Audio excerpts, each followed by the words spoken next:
Hello everyone, welcome back to our channel Navya Rakesh vlogs. అందరూ ఎలా ఉన్నారు? నేనైతే చాలా బాగున్నాను. హోప్ మీరు బాగున్నారు, సేఫ్గా ఉన్నారని అనుకుంటున్నాను. ఈరోజు వీడియోలో వచ్చేసి కాకరకాయ కర్రీ ఎలా చేయాలో సింపుల్గా చూపిస్తున్నాను. ఫస్ట్ ప్యాన్ పెట్టుకొని ఆయిల్ వేసుకున్నాను అనమాట. ఆయిల్ హీట్ అయినాక పోపు దినుసులు, కరివేపాకు వేసుకోవాలి.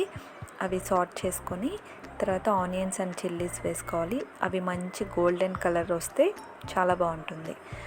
అండ్ కాకరకాయ కర్రీ అందరికీ నచ్చదు.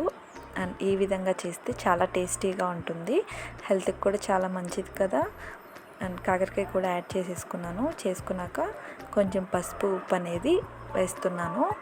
మీ టేస్ట్కి తగ్గట్టు మీరు వేసుకోండి.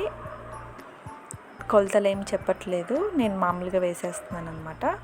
అండ్ అవి కొంచెం మగ్గాలి. అవి కొంచెం ఫ్రై అయినాక కారం వేసుకోవాలన్నమాట. ఒకసారి కలిపేసుకొని కొంచెం వాటర్ అనేది యాడ్ చేసుకోవాలి. వాటర్ యాడ్ చేసుకున్నాక చింతపండు రసం అనేది పోసుకోవాలన్నమాట.